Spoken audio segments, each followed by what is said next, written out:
Good morning, everybody, and welcome back to Safari Mack Explores North America. I'm Safari Mack, your guide and host, helping you make connections to the wild.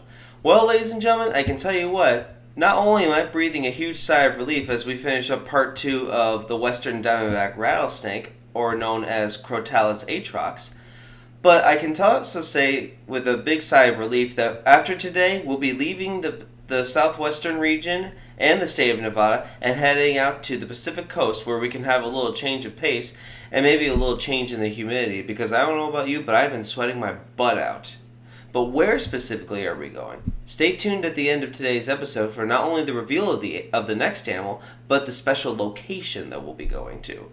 But as always, if you're new to my channel, hit that like and subscribe button, as well as be sure to follow me on my Facebook page for special conservation tips and updates from projects all over the world. And finally, if you have a question about animals that I've covered, or if there's an animal that you would like me to do in the future, all you have to do, send me an email, which you'll find the link to down in the description below. But if you're ready, I'm ready.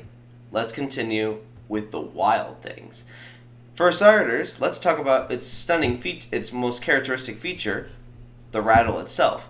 Now, people think that there's tiny little balls inside that allow it to make its characteristic tss sound. But believe it or not, there's actually nothing inside except air. See, this rattle itself, which is made out of the same material as your fingernails, keratin, is actually filled with nothing but air, which is light enough for the snake to shake its tail to make it sound like a rapid buzzing. And here's another pretty cool feature. For all snake lovers, you probably know that when a snake sheds its skin, it's going through a growth state, or it's just maintaining its body condition. Let's talk about with growth, though. As rattlesnakes get actually older, similar to like the rings in a tree trunk, as the snake gets older, more rattles are increased. So if you found a dead rattlesnake and you find a lot of rattles, then that means it was a pretty old snake. Now, like all other snakes, they don't have any ears, so they can't really hear anything around them. Instead, just like how I said last week with its special heat-sensitive organs that allow them to see the animal's body heat, the snake just simply puts its head on the ground and listens to the simple vibrations of where animals such as this mouse or even larger animals are, so that if they're starting to get too close, they can immediately tell them with their rattles, back off or I'll bite. Now, another interesting wild thing, which you may have remembered me referring to last week, during the winters, especially in the mountainous regions, they will actually go up into these little small caves, and they will actually group together and sleep out the majority of the winter. So for those who may know the special Western film True Grit, where one of our main characters gets bitten by a rattlesnake, some people thought that was just something completely made up, that rattlesnakes were all together in that one area and that's how she got bit. It's actually not. This is true. They'll gather together, hundreds, even thousands of rattlesnakes, and it's not even rattlesnakes, but other different species may curl up in the same area. In a way, they're sharing the space so that they can ride out the worst of the winter. Another interesting feature, if you look at the snake's eye, it's similar to that of a cat. This is what allows them to seek out as much different prey as possible. Although, like I said, they don't see well, but using their heat sensitive, it's vertical like that of a cat. And then finally, like most reptiles, snakes actually go through a long period of digestion. So this rattlesnake could eat somewhat of a big meal, but then might not eat again for a long time. But during that time, unlike a mammal or a bird where we could eat a certain amount and we just keep going and we just have rapid digestion, snakes can't really do that. Instead, they actually have to kind of wait out their digestion or transfer all of their body's energy into digesting the food quicker. At this state, this is where they become most vulnerable to predators, such as king snakes, birds of prey, such as eagles, hawks, or falcons, and of course, even when they're infants, the elusive and deadly roadrunners are potential predators. Now let's continue with the challenges and the threats that they face. Now, I understand, folks, that there may be some of you out here that do not like snakes. And here, I do not commend you at all. In fact, I very much respect your opinions about snakes. But I really do want you to know that even though these guys can cause death for hundreds of people every year, they are not considered to be a public threat. They just really aren't. But as I already said before, they are predators to falcons, roadrunners, coyotes sometimes, even king snakes, as they are known to eat different venomous snakes. So if you don't like venomous snakes or you're fearful of them, try to invite king snakes or other species. They're good. They're somewhat of a good relief for you.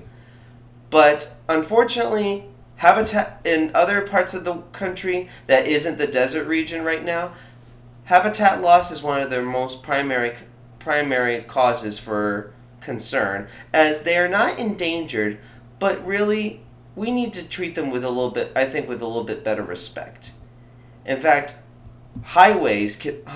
more often than not, these guys are often seen killed on the highway, just simply trying to get across. But now, of course, that's another issue altogether.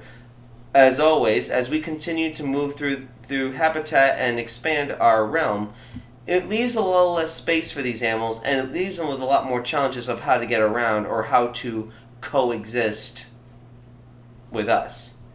But there is another thing that really kind of just annoys me, unfortunately. There is an event where hundreds of thousands of rattlesnakes are rounded up and then are killed to have their skins removed and to make snakeskin products. Now, I'm not trying to start up a war with anybody in terms of like traditions, but we need to really look at this again. Do you really want to be?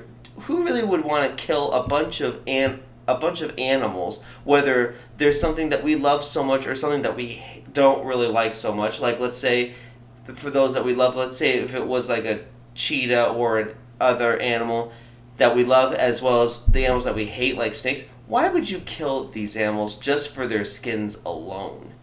That I would like to ask you. That's a big question that we need to really reconsider, or we may need to rethink our customs a little bit. Of course, as with every challenge, there's always fixes and solutions. Let's take a look.